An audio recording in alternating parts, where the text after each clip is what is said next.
Eh bien, bonjour et bienvenue à ce deuxième cours d'SQL. Plus spécifiquement, aujourd'hui, on travaillera avec l'énoncé SQL et toutes ses clauses.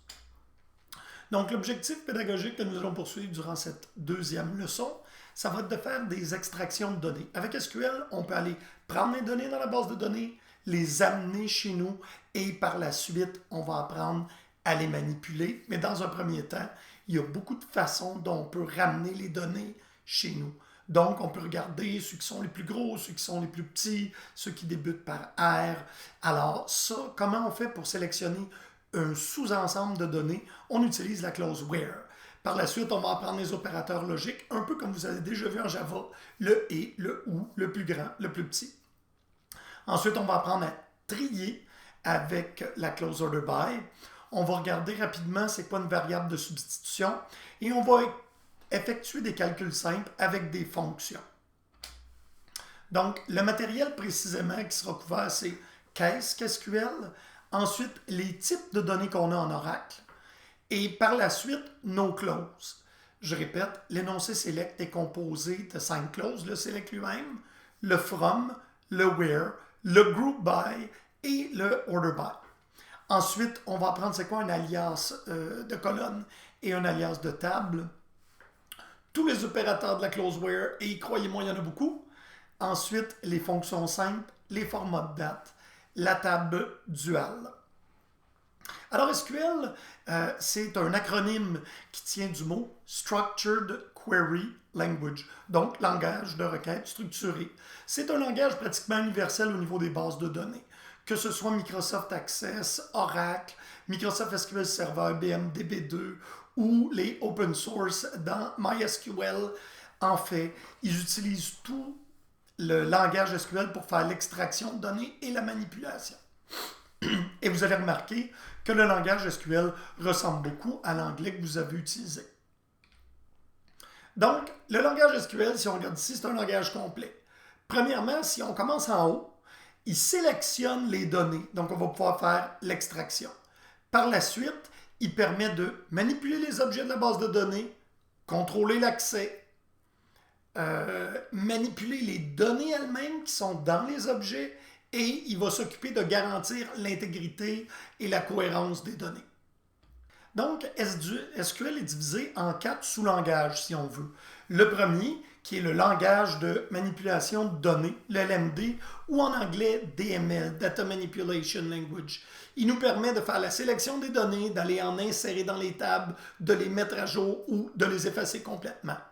Par la suite, on a le langage de définition de données, LDD, en anglais Data Definition Language. C'est lui qui nous permet d'altérer les structures dans lesquelles on met les données. Donc, on ne touche pas aux données avec le DDL, mais on touche par exemple à la structure de la table, le nombre de colonnes, le nom de ces colonnes-là. Ensuite, on a le contrôle transactionnel. Et par là, on entend la sauvegarde avec commit, le undo, pardonnez-moi l'expression anglaise, mais c'est rollback. Et on va apprendre un petit peu c'est quoi un save point. Ce ne sera pas couvert ni à l'examen ni dans les devoirs. Par la suite, on a le contrôle de session. Ça nous permet de contrôler qui a accès à nos données ou à nos objets. Donc, SQL, c'est un langage de manipulation de données, comme on disait, et on va travailler avec la sélection de ces données-là pour faire de l'information. Par la suite, dans le cours 4, on va faire de l'insertion, de la mise à jour et de l'effacement de données. Le DDL, lui, ou le langage de définition de données, crée les tables à l'aide des instructions create, alter, drop et rename. Le langage de contrôle de données permet de donner les droits. Grant donne des privilèges. Revoke, un peu du français révoquer, nous permet de les enlever. Et finalement, le langage de contrôle de transaction nous permet de mettre nos données permanentes à l'aide de l'instruction commit, de les défaire s'ils n'ont pas déjà été sauvegardés à l'aide du rollback. Donc, on peut aussi parler du contrôle de session qui nous permet de contrôler la façon dont est affichée l'information. Ça nous permet aussi de contrôler la façon dont les tris au niveau de la langue seront faits. Par exemple, il y a des accents, les « et », les « e », est-ce qu'on en tient compte? Ceci ne sera pas couvert à l'examen. Donc, tous les paramètres de façon d'affichage, c'est pour votre information. Mais on vient de déterminer là la limite du langage SQL. Il faut comprendre, SQL ne comprend pas de structure de contrôle avec des if, ne comprend pas de boucle avec des while. Ça nous permet simplement de manipuler les données. Les types de données. Donc, dans quoi on va pouvoir mettre les colonnes, les typés. Celles qui sont importantes, c'est les types de base de Oracle. Les autres sont pour votre formation personnelle. Donc, les types de données se divisent en 4 grands types. Ceux qui viennent dans Oracle que vous devez connaître. Les types ANSI qui sont supportés par les autres bases de données ainsi qu'Oracle. Les types définis par l'utilisateur et des types complexes qui sont fournis par Oracle. Les types de base d'Oracle. Premièrement, il y a les caractères, les nombres, les longs et les raw, qu'on ne couvrira pas, mais ce sont des formats caractères ou binaires. Les formats date qui sont importants, les formats gros, binaires et caractères, et les row ID qui sont un numéro unique de colonne. On appelle ça le pseudo-colonne. Donc, si on regarde ici le tableau, on va, dans un premier temps, voir le premier, varchar 2, le plus important, la chaîne de caractères. Le number, par la suite, nous permet de mettre les nombres, la date. Donc oui, je saute par-dessus les longues. C'est là pour la mesure complète, mais dans le cadre du cours ici, on va travailler principalement avec le varchar 2, qui est des chaînes de caractères à longueur variable, les numbers, qui sont des nombres, et les dates. Finalement, on va voir le row ID, qui est un numéro unique pour identifier une rangée dans une table Oracle. Et finalement, il faut comprendre la différence entre les dates et le timestamp. Dans le cas d'Oracle, les dates, c'est des horodateurs. Par contre, la précision de la date arrête à la seconde, alors que dans un horodateur, un vrai timestamp qu'on a au bas du tableau qui est ici, on peut avoir jusqu'au millionième de seconde. Les types des autres bases de données, ANSI, DB2, on voit rapidement au début du tableau, il y a varchar. Oracle ne supporte pas directement le varchar dans les types Oracle. Nous, on va travailler avec le varchar type 2. Tous les types de number, de nombres, sont supportés par l'expression number en Oracle. Type défini par l'utilisateur, nous allons l'apprendre pour ceux qui vont poursuivre le cours d'SQL vers le langage PL. On a par exemple des tables imbriquées, des collections, des tableaux. Et finalement, les types complexes fournis par Oracle, quelque chose qui s'appelle AnyType, le XML, les types spatiaux et médias. Maintenant, avec ces nombreux types, si on retourne vers les types Oracle, il y a deux façons dont on peut les convertir. Alors, on sait très bien qu'en Java, on ne peut pas comparer des caractères avec des numbers. Ben, en fait, on peut un petit peu dans le cas de SQL. Parce que si on fait le nombre 1 égale la chaîne de caractères 1 dans un where, Oracle va convertir votre varchar en number pour être capable de faire la comparaison. C'est toujours mieux de les faire de façon explicite, mais entre autres, si vous faites un select sur une date, il vous affiche quelque chose au bas. En fait, il fait une conversion implicite pour vous permettre de la visualiser. Il convertit le format de date Oracle interne en format caractère affichable. Donc, une conversion implicite, c'est une conversion qu'on ne demande pas, c'en est une correcte, fait en arrière.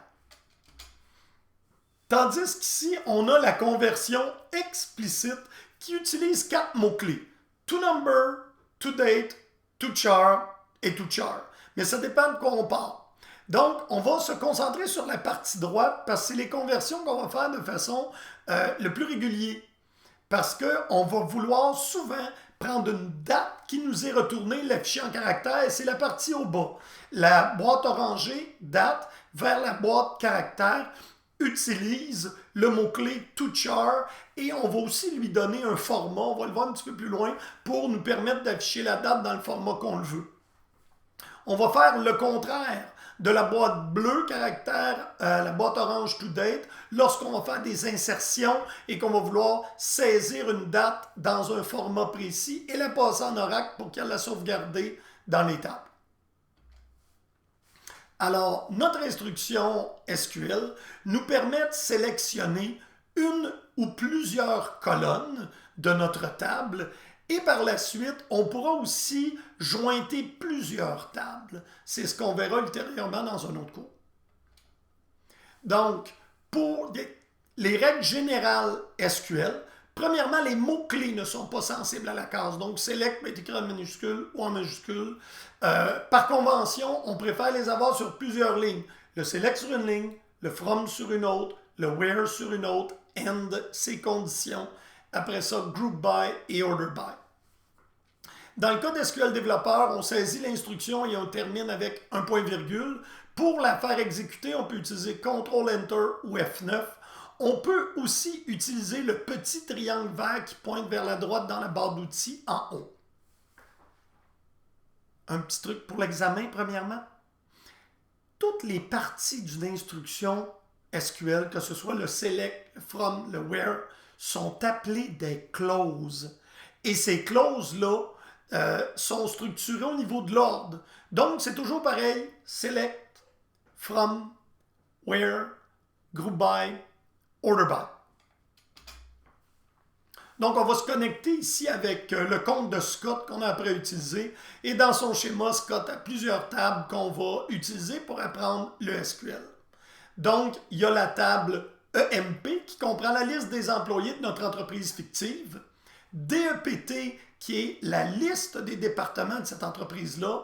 Et deux autres tables, Salgrade qui comprend une grille de salaire et bonus pour le bonus des employés. Eh bien, à partir de maintenant, nous allons effectuer des exemples ensemble.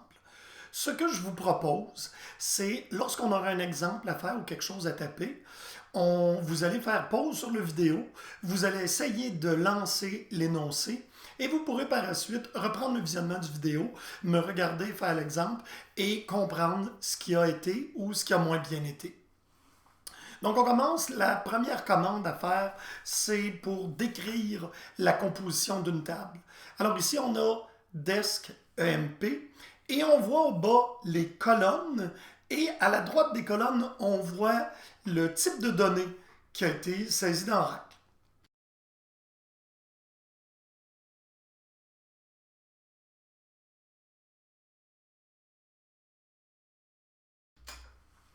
Donc, on revient dans notre énoncé SQL maintenant et on va faire des beaux select. Alors, select les colonnes, from la table, where, condition. Et c'est important dans le where, qui est notre clause de condition, de comprendre que la clause de condition va être évaluée à chacune des rangées. Donc, select from permet de sélectionner l'ensemble des colonnes à extraire et de quelle table ils viennent. On a select, le propriétaire, point, le nom de la table, point, les colonnes qu'on désire afficher, from, propriétaire.table. Donc, c'est important de comprendre que le propriétaire et la table sont optionnels. On n'est pas obligé de les mettre. Si vous ne mettez pas le propriétaire, ça va assumer l'utilisateur qui est connecté. En ce moment, c'est Scott. Et dans les colonnes, naturellement, la table qui sera utilisée sera la table qui est nommée dans le from. Alors, on a ici affiché tout le contenu de la table de département. Select étoile veut dire toutes les colonnes. From DEPT. Si on voulait seulement afficher deux colonnes, on ferait vers le bas de la diapositive Select DNAME, c'est le nom du département, virgule loc, qui est la location ou la ville de la table des départements. Et on apprend maintenant ce que sont des alias.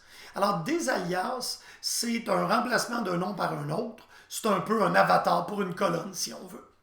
Donc, dans l'exemple qui est donné ici, un alias, ça nous permet de donner un nom significatif aux entêtes.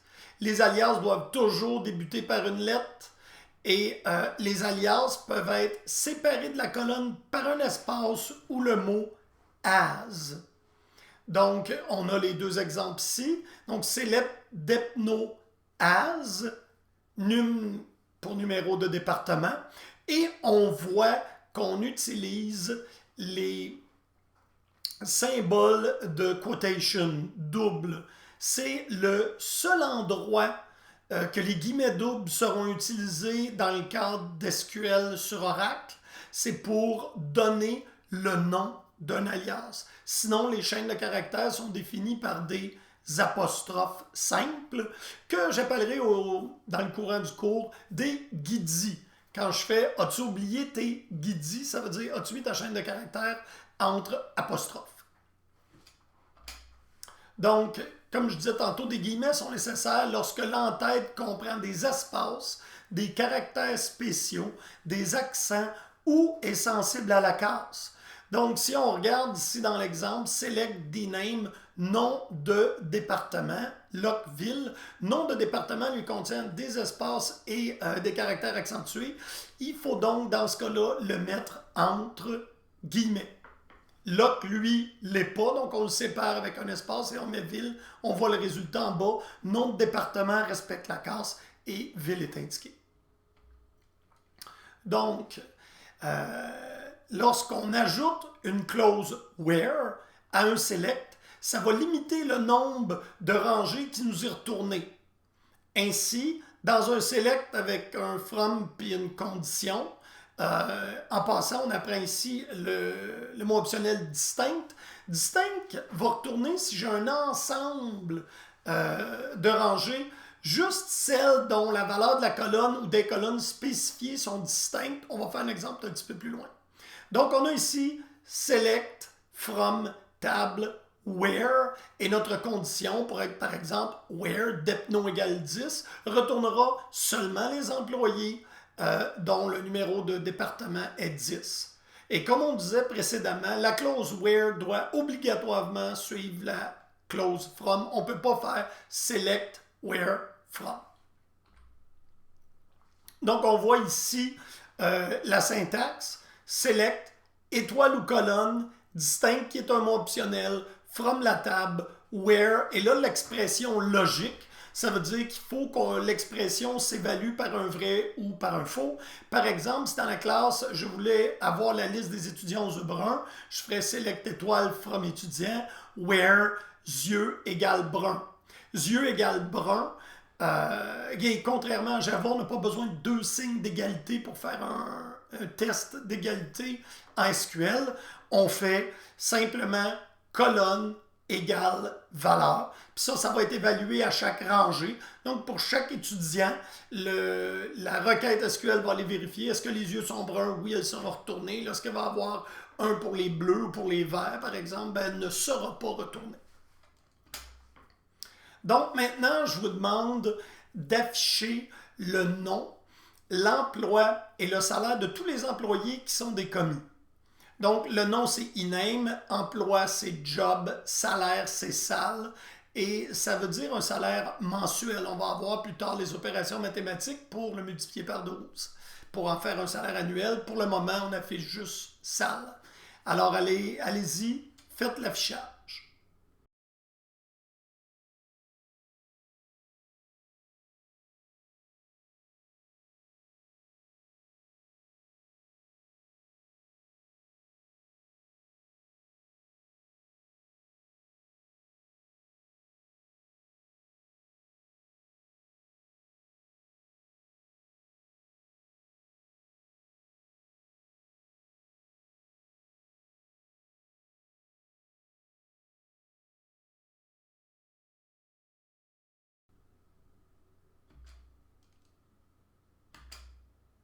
Exemple de la clause distincte. Je vais vous demander d'afficher les numéros de département qui contiennent des employés. Donc, dans la table EMP, c'est la table des employés, vous avez une colonne DEPNO qui nous permet de savoir quel employé travaille dans quel département. Alors, en affichant les numéros de département de la table EMP avec le mot-clé distinct, vous obtiendrez la liste des départements qui ont des employés.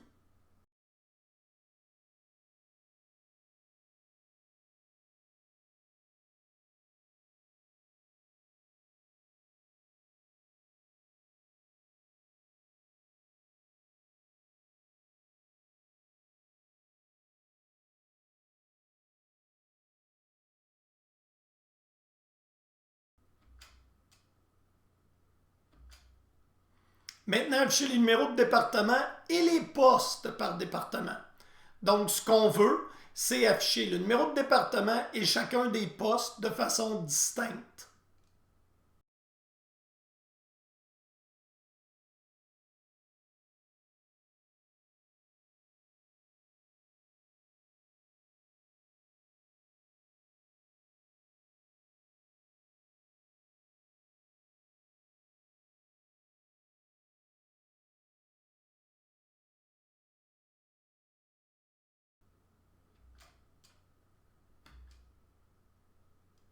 Bon, on a appris maintenant comment travailler avec les numéros de département. Maintenant, on va travailler avec les chaînes de caractères et les dates.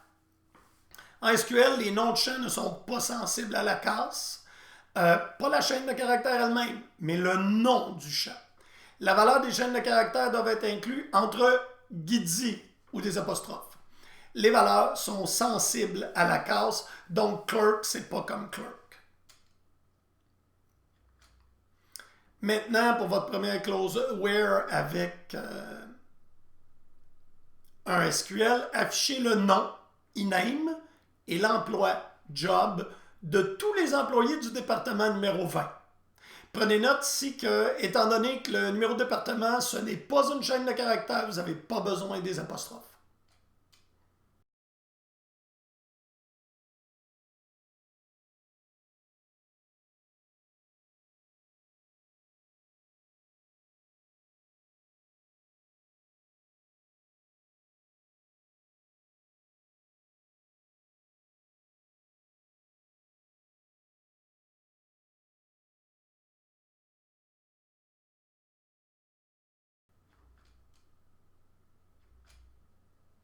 Les opérateurs de comparaison, il y en a plusieurs.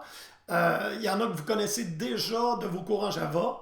Donc, l'opérateur égal, ici, est différent. C'est pas égal, c'est bel et bien seulement égal pour faire une comparaison. Plus grand égal, plus petit ou égal. On en a deux pour différents. Prenez note. Plus petit, plus grand. Between va pouvoir me faire entre deux valeurs, entre 10 et 30, inclusivement. Donc, c'est-à-dire comprenant 10, 20 et 30. In, c'est pour si je voulais ceux qui sont, par exemple, dans les départements non consécutifs, 10, 30 et 40. Je pourrais faire where depno in 10, 30, 40. C'est séparé par des virgules. Entre parenthèses, on va faire des exemples. Like, c'est pour nous permettre de faire un modèle de chaîne de caractères. Par exemple, tout ce qui comprendrait la lettre Z. Et nul, qui est une valeur très particulière qu'on va apprendre en SQL. C'est important de comprendre que le nul, c'est pas la chaîne vide, c'est pas zéro, c'est nul. Et on ne peut pas comparer nul. Nul n'est même pas égal à nul. En fait, si on veut, on peut tester si nul is nul, ça retourne vrai. Si nul is not nul, ça retourne faux. Mais on ne peut pas le comparer. 5, ça égal à nul, ça va retourner un nul. Les ordres de précédence des opérateurs, c'est assez similaire à ce que vous avez déjà vu en Java.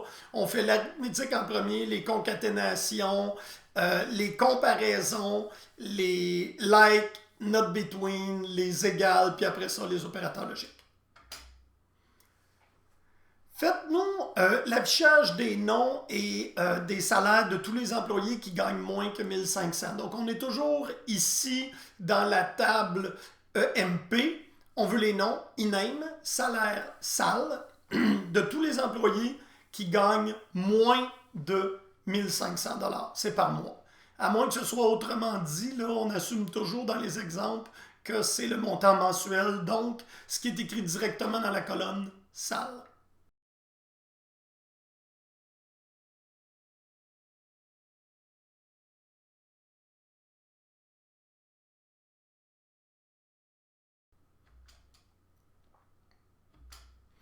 Afficher les noms et le numéro de département de tous les employés qui ne travaillent pas dans le département 20.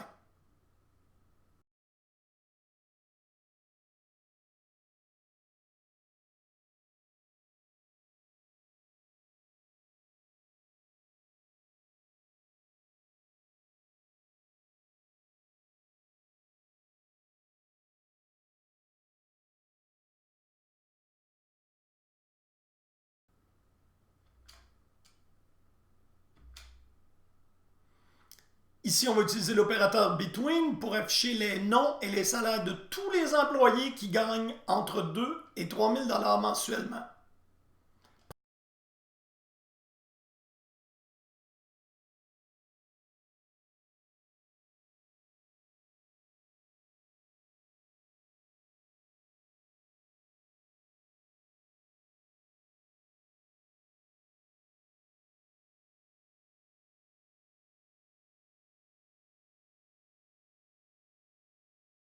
Prenez note que les bornes sont inclusives dans un Between.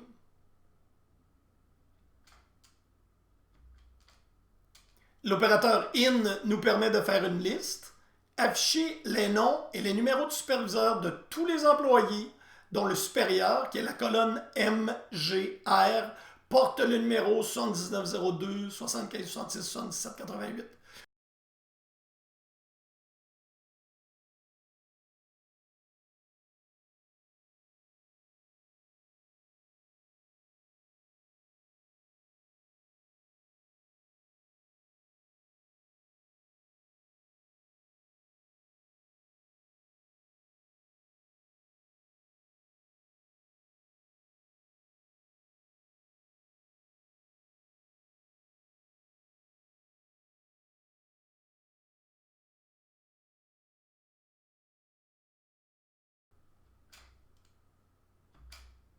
Maintenant, on utilise l'opérateur like, afficher les noms de tous les employés dont le nom contient la lettre R.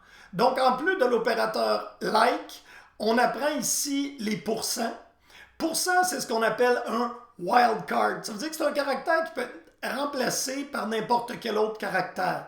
Donc, on peut le lire ici, là, entre les deux apostrophes, n'importe quoi, R, n'importe quoi.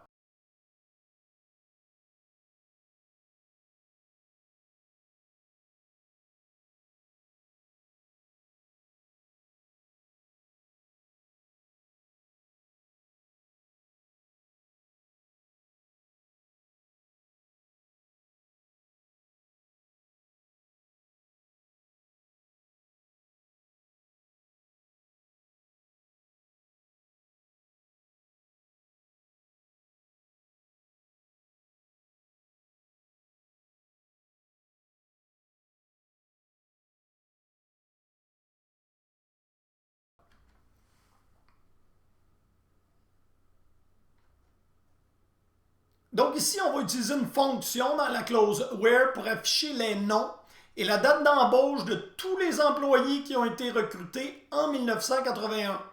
La fonction utilisée dans le where, ça va être where hire date, parce que hire date, c'est la date d'embauche dans la table des employés. Et on va faire extract year from, et là on va mettre hire date au lieu de date. Ça va retourner l'année d'embauche.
Les opérateurs logiques et, ou et non. En fait, que vous utilisez avec Java, mais il est à noter que le « et » ici n'est pas berluet-berluet. On doit l'écrire AND, non sensible à la casse. Le « ou », c'est pas les barres droites. Ce sont vraiment « or » et « not ». Le seul temps où on met un point d'exclamation, c'est dans « not equal » en SQL, sinon on écrit « non ». Donc, exemple de l'opérateur « et ». Afficher la liste de tous les commis qui gagnent 1100 $ et plus. Donc, les colonnes qu'on veut, c'est nom, poste et salaire. E-name, job et salle, qui gagnent 1100 $ et plus. Commis, c'est where job égale clerk. Faites attention à la casse.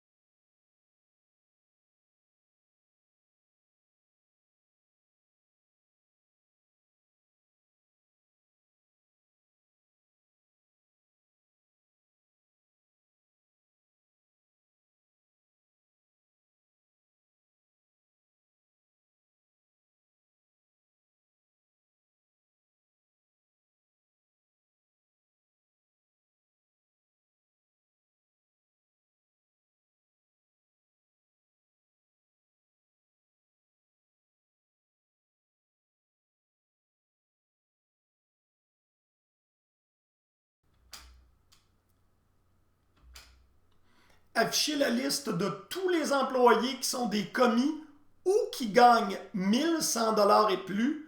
Le 1100 $ étant ce qu'il y a directement dans la colonne salle, soit le salaire mensuel.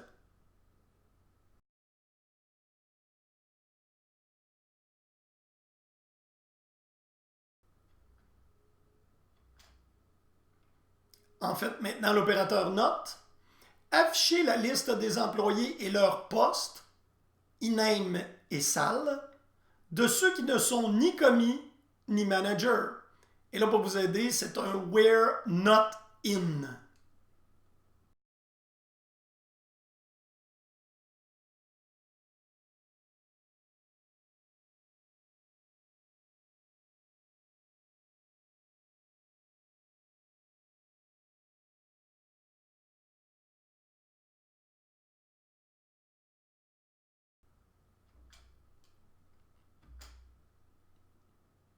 Maintenant, on peut trier les résultats avec la clause order by. La clause order by, la quatrième clause que vous apprenez, hein, on a toujours le select, le from, le where, et on est rendu au order by. On va apprendre un peu plus tard qu'il y a quelque chose entre le where et l'order by, c'est le group by, mais pour le moment, on a nos quatre premières clauses. Le order by est toujours la dernière.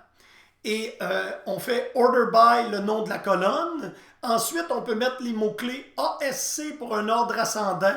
Si on n'en met pas, c'est assumé comme étant ascendant. Mais si on veut un ordre décroissant, on doit mettre DESC pour descending en anglais. Donc, afficher le nom, e-name, poste, job et hire date, date de recrutement de tous les employés, triés par ordre alphabétique de poste, puis non. Oui, order by peut prendre plus d'une colonne.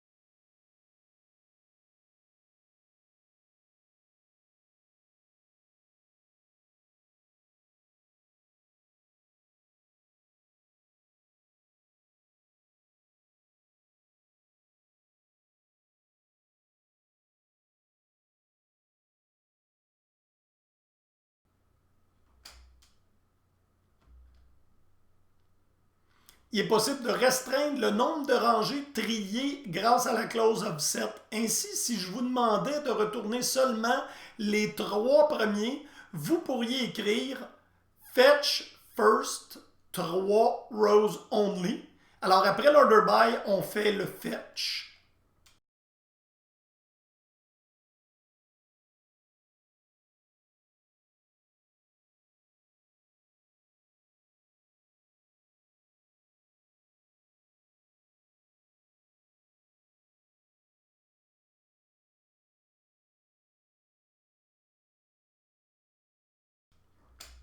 Alors, on a un exemple ici. Fetch first three rows only. Ronom est une pseudo-colonne qui permettrait, un peu comme la précédente, de limiter le nombre de résultats. Alors, un coup qu'on a un order by, on peut faire where ronom est plus petit que 6. Prenez note que ceci est non admissible à l'examen. Vous pouvez seulement apprendre la clause fetch first n rows only.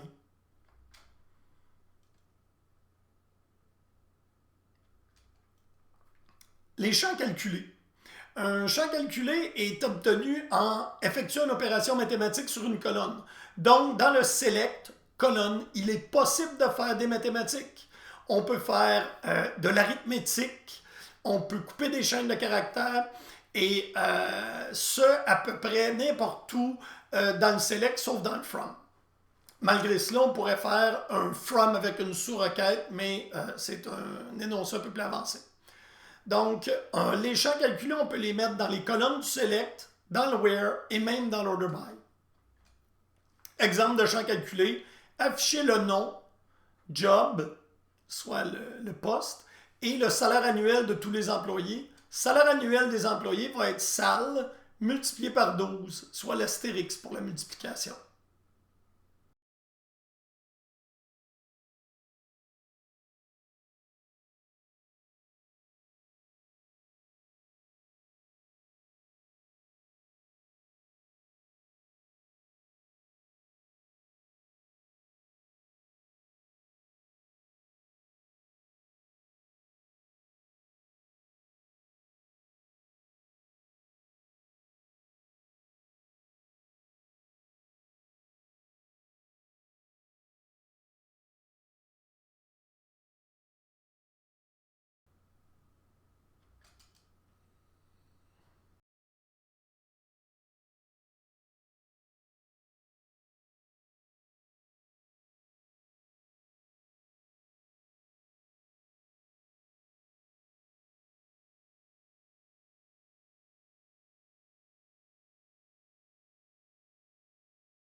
Les alias, on en a déjà un peu parlé.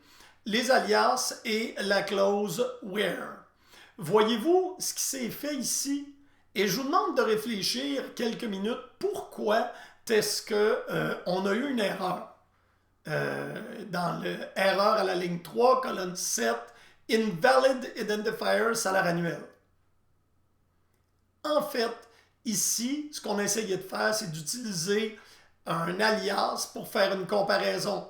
Parce qu'on peut comprendre si l'arithmétique est complexe, que ce serait beaucoup plus plaisant de pouvoir utiliser l'alias. Malheureusement, l'alias de colonne ne s'utilise pas dans les where, seulement dans l'order by. Donc on peut retenir qu'un alias de colonne, c'est seulement pour faire joli ou pour mettre en ordre. Afficher la liste des employés avec leur ancienneté exprimée en années. Donc, pour vous aider un petit peu, l'ancienneté, c'est 6 dates moins la date d'embauche. Ça retourne des jours. Et après ça, pour l'exprimer en années, on peut la diviser par 365. On va obtenir le nombre d'années.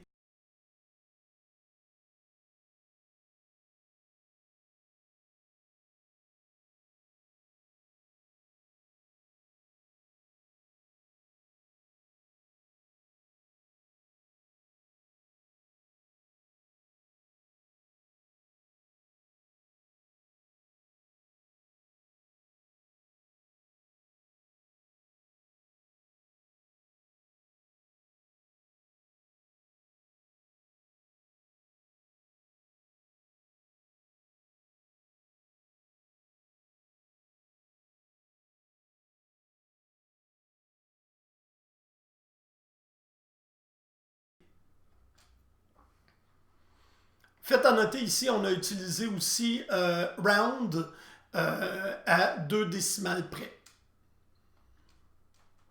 Donc, il y a deux types de fonctions SQL. Les fonctions simples, comme j'ai fait, round, qui agissent sur chacun des enregistrements. Hein? Donc, l'année calculée, il va l'arrondir à 2 décimales à chaque rangée, ou les fonctions de groupe ou d'agrégat, qui, eux, c'est sur un ensemble. Donc, par exemple, la somme de tous les salaires des employés du département 20, par exemple.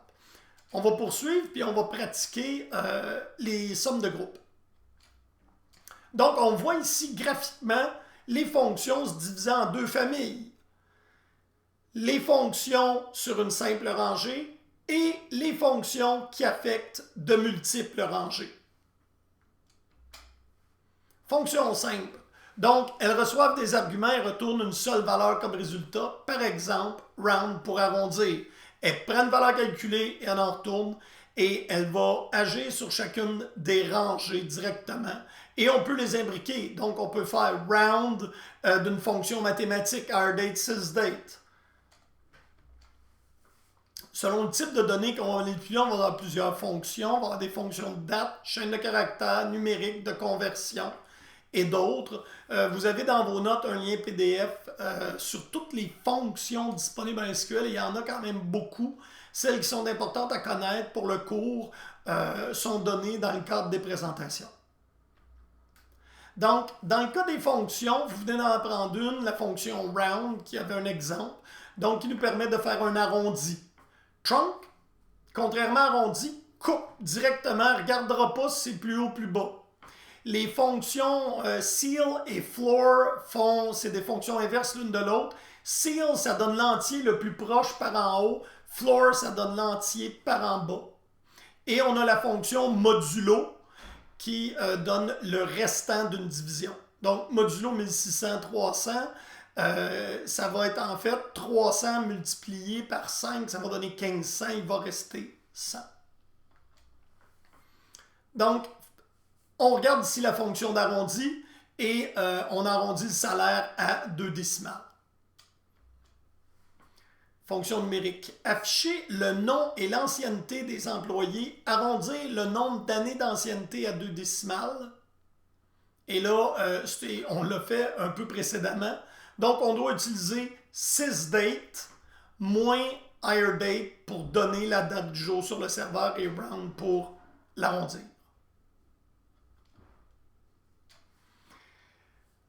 Il faut comprendre, quand on travaille avec les dates Oracle, qu'à l'intérieur d'Oracle, une date, ce n'est pas stocké comme on a l'habitude de l'afficher.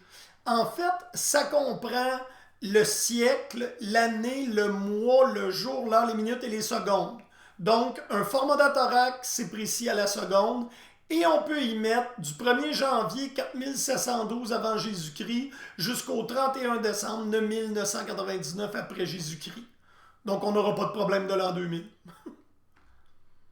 Donc, dans le cas des formats de date, comment ils s'affichent par défaut va dépendre d'un paramètre d'NLS Session qui est, ça c'est spécifique à Oracle. Vous n'avez pas besoin de connaître ceci pour l'examen. Mais si vous faites un Alter Session Set LLS Date Format, au lieu d'avoir le format Oracle, vous pouvez choisir vous-même votre format. Donc, on pourrait mettre DDMM4Y. Et ça va être valide tant que vous ne fermerez pas votre SQL développeur. Les fonctions de date. On peut ajouter, soustraire des nombres à des dates et les nombres qu'on soustrait, c'est des jours, soit d'un côté ou de l'autre. Date moins date, ça va donner l'écart en jours. Si on fait month between, il va faire le calcul. Combien il y a de mois entre deux dates? Sysdate retourne la date courante du système. Les fonctions date, il y en a quelques-unes autres ici. Months between, on l'a vu précédemment, nombre de mois entre deux dates. Add month, c'est pour ajouter un mois au calendrier de date. Next day, prochaine journée. Last day, dernière journée du mois. Rounds pour arrondir une date, parce qu'oubliez pas, on a à l'intérieur d'une date une partie heure qu'on ne voit pas toujours. Donc, en l'arrondissant, s'il est passé midi, on va s'en aller à la journée d'après. Trunk, en fait, c'est plus commun avec les dates. C'est pour enlever la partie de l'heure de la date. Parce que le 18 janvier à 7h PM ou 19h, en fait, on veut rarement l'arrondir à la prochaine journée. On veut tout simplement enlever la partie pour faire des calculs, la partie de l'heure. Donc on utilise trunc. Calculer le nombre de mois d'ancienneté à 2 décimales.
Format de date, donc on l'a vu dans les fonctions explicites.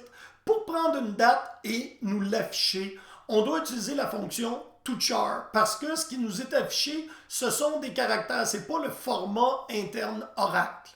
Alors on fait toChar, ouvrez la parenthèse, on met la date, hire date ou sysdate ou celle qu'on a besoin de travailler. Et on met le format, puis format peut être 4Y, 2M, month, si on l'écrit au long, on va nous donner le nom complet du mois. Et on a ici l'ensemble des masques qu'on peut utiliser sur la date pour nous donner le format désiré. Le format de date ANSI nous permet rapidement de faire une saisie de date. Par exemple, on fait seulement date 4A, qui sont en fait des Y, MM et DD, pour obtenir la date 2017-08. Le format de date Oracle, quant à lui, complet, c'est ce que vous voyez d'affiché au bas. Les fonctions de chaîne de caractères. Donc, ici, dans nos chaînes de caractères, il y en a principalement deux. Ceux qui manipulent la casse et ceux qui manipulent la chaîne. Ceux qui manipulent la casse, eh bien, on a lower, upper, init, cap. Donc, mets en minuscule, mets en majuscule ou capitalise seulement la première lettre. Les autres, concaténation, substring, se faire une coupure et aller chercher un bout. Longueur, in-string, les pads, les trim, les replace. On va les voir plus en détail tantôt. Donc, dans les fonctions de chaîne de caractères, upper-lower, c'est pour mettre en majuscule, en minuscule, pour les comparer à la valeur cherchée. Donc, on a un cas ici, where upper the job égale président, puis on est sûr de ne pas avoir besoin de connaître la casse, puisqu'on transforme en majuscule l'emploi avant de le comparer.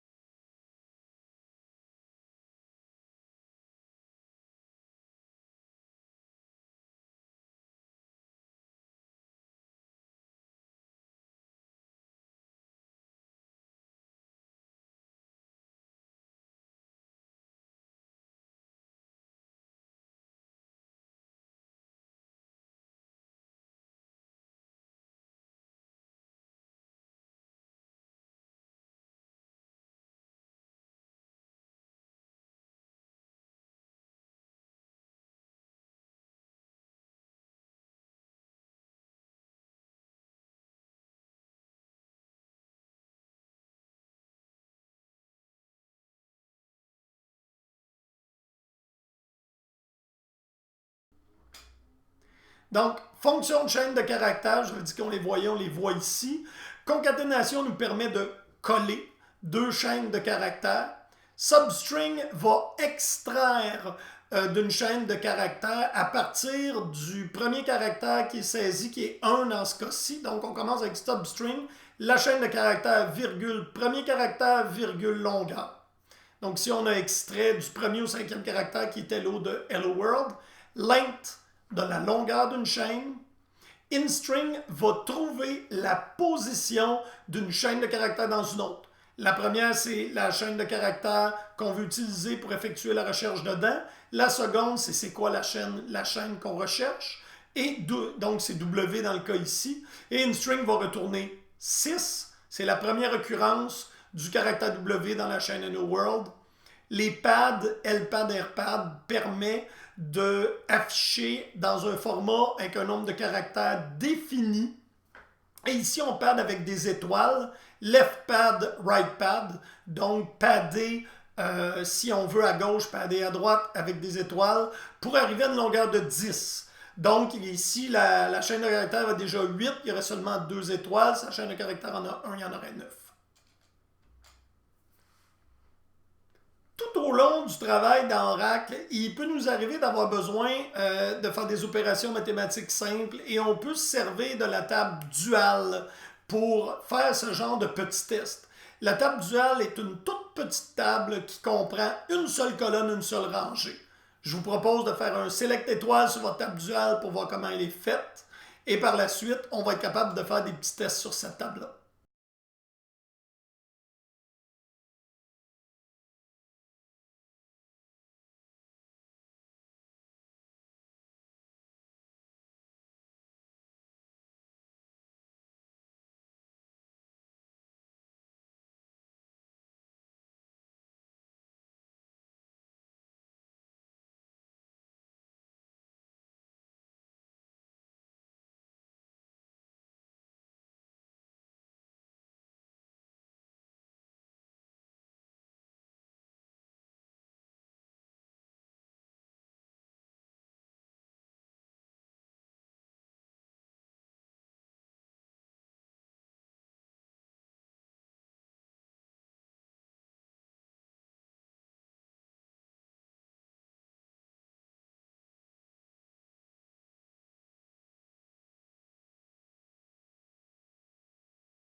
Donc, exemple avec dual, afficher la date du jour, soit 6 dates, et une autre colonne qui est l'addition 412 plus 327.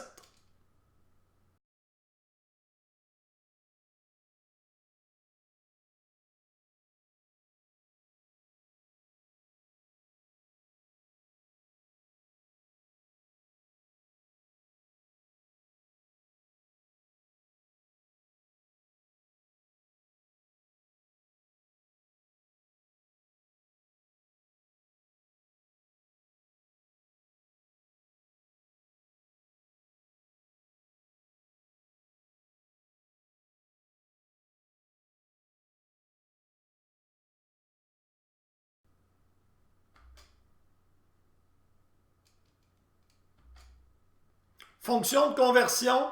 Alors, notre ami toChar ici nous permet de convertir les dates de recrutement en format DD MM4Y.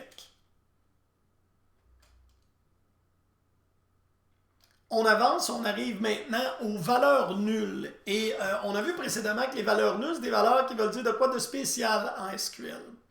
En fait, une valeur nulle, si on la compare, ça retourne nul. La seule exception à cette règle, c'est concaténation, les deux barres droites, qui lui traite l'ajout d'un nul comme l'ajout d'une simple chaîne vide. De plus, la chaîne vide est traitée comme un nul. Donc maintenant, vous comprenez l'exception et vous comprenez les nuls. Mais tout ce qu'on peut faire en cours avec un nul, c'est de tester s'il est nul. Donc, les valeurs nulles, on va calculer la rémunération totale dans un premier temps de tous les employés. Donc, on va select iname from m, puis on va aussi faire sal multiplié par 12 plus com, parce que la colonne COMM contient les commissions.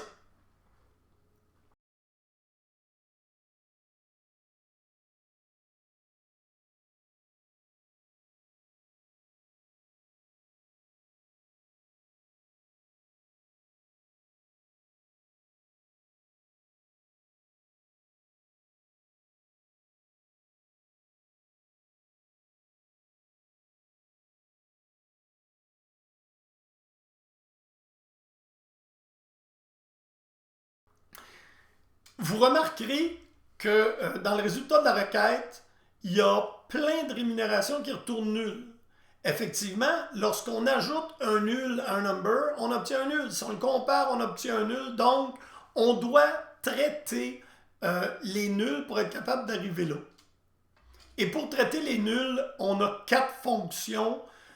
Par contre, on va en apprendre seulement que 2, soit NVL et coalesce. Et NVL, c'est la fonction qui est spécifique à Oracle. Coalesce, c'est la nouvelle fonction que je vous demande d'utiliser, mais c'est peut-être important de l'avoir déjà vue. Comme ça, si vous avez un stage où il y a une BD Oracle, ben vous serez en mesure de dire « Ah oui, NVL, c'est l'équivalent de coalesce ».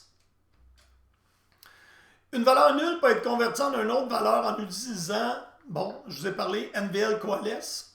Et dans le cas de coalesce, ben on met coalesce expression, soit le champ, virgule, un autre champ, un autre champ, un autre champ, et il va retourner la première valeur non nulle. NVL, on met un champ, si le champ est nul, il va retourner le deuxième. On va faire des exemples.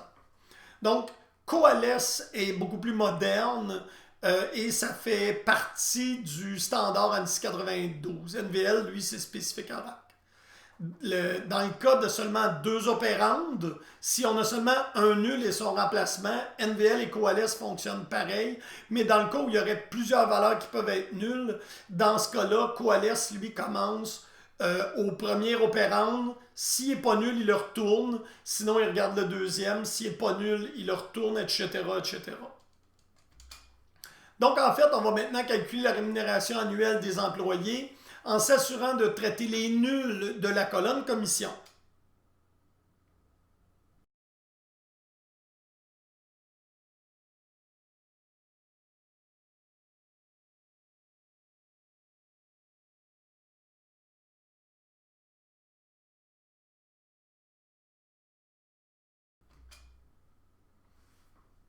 Et au lieu d'NVL, vous auriez pu utiliser coalesce. Les deux sont équivalents. Donc, coalesce. Ici, l'exemple qu'on a, c'est Select Coalesce et on a imaginé qu'il y avait 3 colonnes d'adresse de la table des fournisseurs. Et il va retourner la première dans l'ordre à partir de la gauche qui est non nulle. Donc, si le premier fournisseur a l'adresse 1, il va la retourner. S'il ne l'a pas, il va regarder l'adresse 2. Si elle est non nulle, il va la retourner. Donc, c'est un peu l'équivalent de faire ce qu'il y a là. Si l'adresse 1 n'est pas nulle, then le résultat sera l'adresse 1, sinon, etc., l'adresse 2. Donc, maintenant, et c'est ce que je vous demande d'utiliser pour le reste du cours, on va utiliser la fonction plus récente de coalesce. Et là, calculer la rémunération mensuelle des employés en utilisant coalesce. On veut naturellement leur nom. Donc, au lieu d'NVL, on met tout simplement coalesce. Et si comme est nul, comme sera assumé d'être 0. Les expressions conditionnelles. On a dit qu'il n'y avait pas de if. Il n'y en a pas en SQL, mais on a le cas des cases. Dans le cadre du cours ici, je vais vous parler seulement de case, mais on va parler rapidement de la fonction decode. Ce n'est pas demandé à l'examen, mais encore là, c'est un stage et il y a une BD Oracle. Decode, c'est la façon spécifique d'Oracle de faire des cases. Donc, rapidement, la syntaxe est case. Là, il y a une expression qui peut être un champ. Et lorsque comparé, retourne, then, retourne 2. Puis là, on continue les end et on peut finir avec un else. Un case finit toujours par un end. C'est souvent beaucoup plus simple de voir un exemple que de comprendre. Alors, on arrive ici. Alors, on a un exemple de case. Select, le nom de famille, le job ID, le salaire. Et là, on dit case. Sur la valeur de job ID, si c'est un programmeur TI, ben on augmente son salaire de 1.10. Si c'est un ST Clerk, augmente de 1.15. Puis si c'est un représentant des ventes, augmente de 1.20. Else, on retourne salaire, il n'y a pas d'augmentation. Et de la table employée. On va aussi faire l'exemple dans notre table EMP.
On a ici un autre cas qui est un case when, mais qui fait une comparaison. Donc là, on n'a pas case value, on a case when, et c'est un test logique then retour.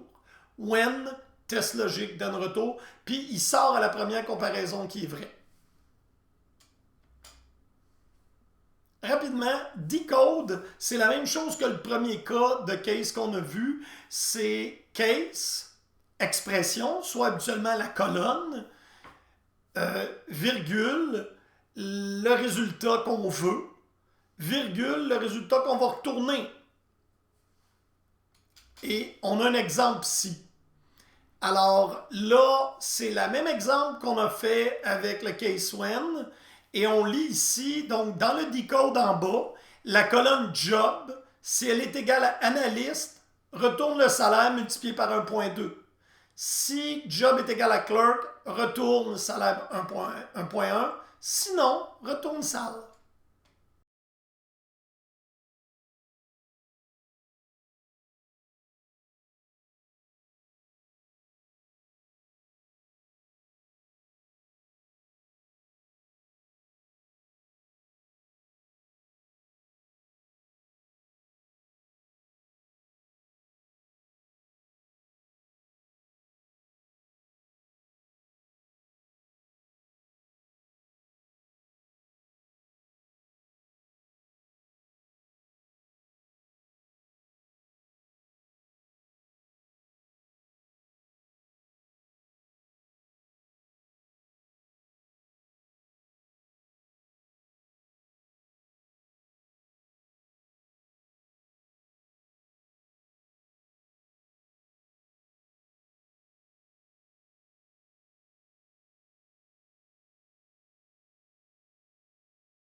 Donc, la fonction decode reçoit des paramètres. C'est un peu l'équivalent d'un si. Si le paramètre 1, si le paramètre 2 est égal au 1, retourne le 3. Sinon, on compare le paramètre 1 avec le 4, puis retourne le 5. Je ne passerai pas énormément de temps sur ça. Comme je dis, c'est vu pour vous permettre de savoir que ça existe, mais ce ne sera pas couvert à l'examen. Un petit retour sur les alias. Donc, on a travaillé avec deux schémas. Au tout début, on a travaillé avec le schéma SIS et le schéma Scott. SIS, lui, peut accéder aux autres schémas par défaut puisqu'il est le gestionnaire de la base de données. Alors, si tu es connecté comme SIS, tu vas être capable de faire select, mais si tu ne mets pas le préfixe Scott, il ne saura pas où aller la chercher. Alors, select Scott, point la table, point la colonne, from Scott.amp. Mais pour abréger, on aurait pu dans le from mettre un alias. Puis après ça, s'en servir tout le long. Ça, c'est des alias de table. Eux peuvent être utilisés dans les where. Donc, si on regarde ici à gauche, si j'étais 6, ben, select scott.m.name from Scott, where condition. Si on regarde en bas à droite, dans le from, j'ai mis l'alias E pour la table, c'est la table employée.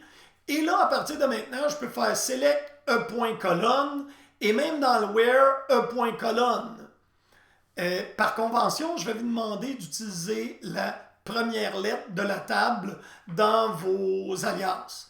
S'il y a deux tables qui ont le même nom ou les deux premières lettres, dans ce cas-là, mettez les deux ou les trois premières.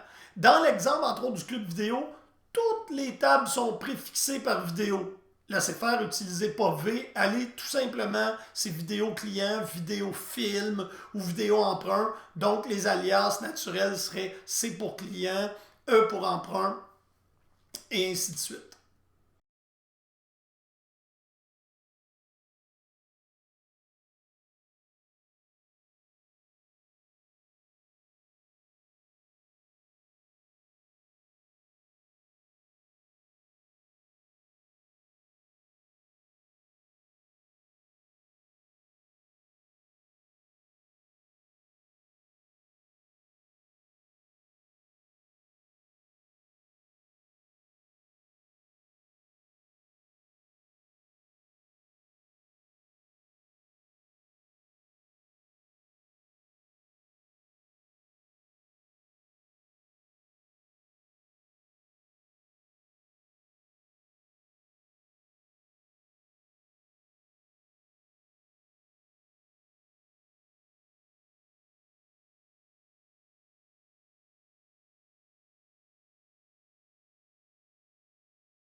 Donc, les alias, ici, ce qu'on a, on voit que ce sont des alias de table. Sur la première rangée, ils peuvent être utilisés